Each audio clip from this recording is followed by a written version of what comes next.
Hi friends, இந்த வீடியோவில் நம்ம எதை பற்றி பார்க்க போகிறோம்னா, தமிழ்நாட்டில் இருக்கக்கூடிய எல்லா மாவட்டத்திலையும் எம்ப்ளாய்மெண்ட் சீனியாரிட்டி லிஸ்ட் வந்து வெளியிட்டிருக்கிறாங்க. புதுசாக அப்டேட் பண்ணியிருக்காங்க. அந்த எம்ப்ளாய்மெண்ட் சீனியாரிட்டி லிஸ்ட்டு எப்படி ஆன்லைன் மூலமாக செக் பண்ணுறது அப்படிங்கிற இன்ஃபர்மேஷன் தான் இந்த வீடியோவில் பார்க்க போகிறோம். ஸோ இதுக்கு நீங்கள் tn.gov.in அப்படிங்கிற இந்த வெப்சைட் வந்து ஓப்பன் பண்ணிக்கோங்க. ஓப்பன் பண்ணதுக்கப்புறமா அதில் சர்வீசஸ் அப்படிங்கிற ஒரு ஆப்ஷன் இருக்கும். அந்த ஆப்ஷன் கிளிக் பண்ணிங்கன்னா எம்ப்ளாய்மெண்ட் டீட்டெயில்ஸ் அப்படிங்கிற ஒரு ஆப்ஷன் இருக்குது பாருங்கள். அந்த ஆப்ஷன் நீங்கள் சூஸ் பண்ணிக்கோங்க. அதுக்கப்புறமா எம்ப்ளாய்மெண்ட்னுடைய அந்த பேஜ் வந்து ஓப்பன் ஆகும். ஸோ இதில் பாருங்கள், department of employment and training அப்படின்னு கொடுத்துருப்பாங்க. Click here for employment online. அதாவது உங்களுடைய எம்ப்ளாய்மெண்ட் ஐடியை வந்து ரினியூவல் பண்ணணும் அல்லது புதுசாக நீங்கள் எம்ப்ளாய்மெண்ட் பதிவு பண்ணணும் அப்படின்னா ஜஸ்ட் இந்த click here for employment online அப்படிங்கிற இந்த ஆப்ஷனை கிளிக் பண்ணிட்டு நீங்கள் அதுக்கான ப்ராசஸ் வந்து ஸ்டார்ட் பண்ணலாம். இது சம்மந்தமாக நிறைய வீடியோக்கள் இருக்குது, நம்ம சேனல்லையும் இருக்குது. வேணுங்கிறவங்க செக் பண்ணி பார்த்துக்கோங்க. அடுத்ததாக கீழே பாருங்கள், information on cut off seniority dates adopted for nomination in employment officers in Tamil Nadu as on February 2025 படி கட் ஆஃப் சீனியாரிட்டி டேட்ஸ் வந்து ஒவ்வொரு மாவட்ட வாரியாக பதவிகள் வாரியாக வெளியிட்டிருக்கிறாங்க. அதை நீங்கள் செக் பண்ணி பார்க்கணும். ஸோ அந்த டேட்டுக்குள்ளார நீங்கள் பதிவு பண்ணியிருந்தீங்க அப்படின்னா மாவட்ட வாரியாக ஏதாவது வேலைவாய்ப்பு அறிவித்தாங்கன்னா நீங்கள் தாராளமாக வந்து அப்ளை பண்ணலாம். ஸோ இப்போ ஒவ்வொரு மாவட்டத்தினுடைய பெயர் கொடுத்துருக்குறாங்க. இப்போ உதாரணத்துக்கு நான் ஒரு 2 மாவட்டத்தை வந்து ஓப்பன் பண்ணி வச்சுருக்கேன். இப்போ கோயம்புத்தூர் மாவட்டம். இப்போ நீங்கள் கோயம்புத்தூர் மாவட்டத்தை சேர்ந்தவங்களாக இருந்தீங்கன்னா இந்த வெப்சைட்டில் கோயம்புத்தூர் அப்படிங்கிற இந்த ஆப்ஷன் வந்து கிளிக் பண்ணணும். அதை கிளிக் பண்ணோன்னா அடுத்தபடியாக ஒரு பிடிஎஃப் ஃபைல் வந்து ஓப்பன் ஆகும். ஸோ உங்களுக்கு இந்த மாதிரி தான் வந்து ஓப்பன் ஆகும். District employment and career guidance centre. Date வந்து பாருங்கள் 4/3/2025 அன்னைக்கு இந்த கட் ஆஃப் சீனியாரிட்டி டேட்ஸ் வந்து அப்டேட் பண்ணியிருக்கிறாங்க.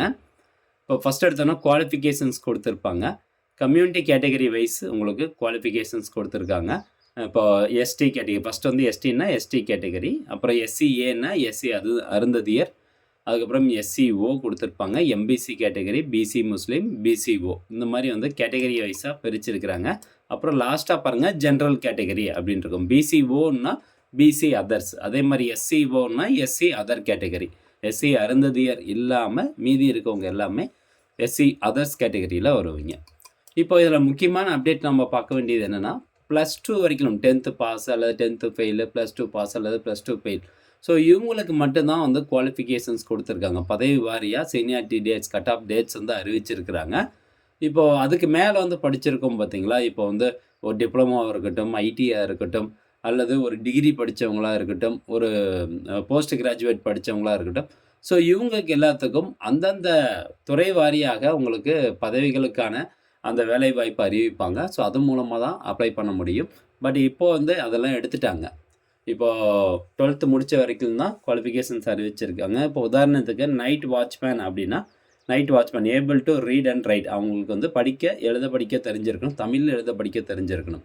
இப்போ கோயம்புத்தூர் மாவட்டத்தில் நைட் வாட்ச்மேனுக்கு ஒரு பதவி வந்து அறிவிக்கிறாங்க, ஒரு வேலைவாய்ப்பு அறிவிக்கிறாங்க அப்படின்னா, அப்போது அந்த employment seniority cut off dates என்ன இருக்கும் அப்படின்னு பாருங்கள். எஸ்டி கேட்டகரி அப்படின்னா எஸ்டியில் இங்கே பாருங்கள் ஜென்ரல், இது ஃபஸ்ட்டு ஜிடின்னா ஜென்ரலு, அதுக்கப்புறம் டபிள்யூனா உமன்ஸ்.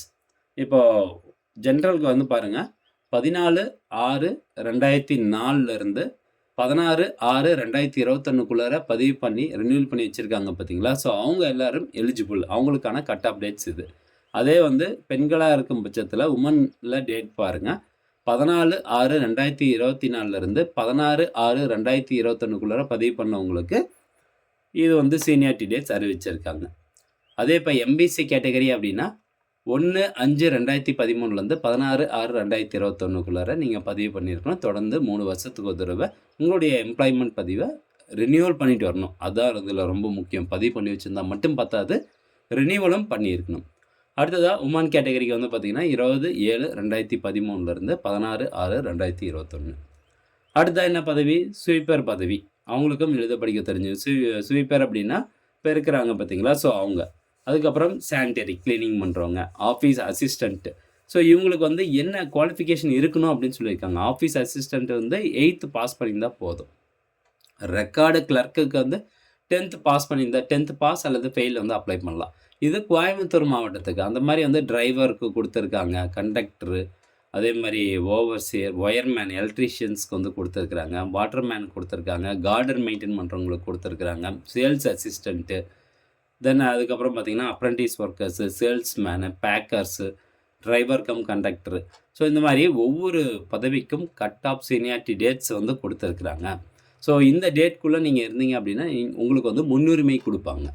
இது கோயம்புத்தூர் மாவட்டத்துக்கு. அடுத்தபடியாக சேலம் மாவட்டத்துக்கு நான் ஓப்பன் பண்ணி வச்சுருக்கேன். ஸோ இந்த மாதிரி உங்களுடைய மாவட்டம் எதுவோ அந்த மாவட்டத்தினுடைய பெயரை கிளிக் பண்ணிங்கன்னா அடுத்ததாக ஒரு பிடிஎஃப் ஃபைல் வரும். ஸோ அந்த பிடிஎஃப் ஃபைலில் என்ன cut off dates seniority dates வந்து கொடுத்துருக்காங்களோ அந்த டேட்ஸ்குள்ளே இருந்தீங்கன்னா நீங்கள் தாராளமாக வந்து அப்ளை பண்ணிங்கன்னா உங்களுக்கான முன்னுரிமை வந்து கிடைக்கும் அப்படிங்கிறது தான் இதில் விஷயம்.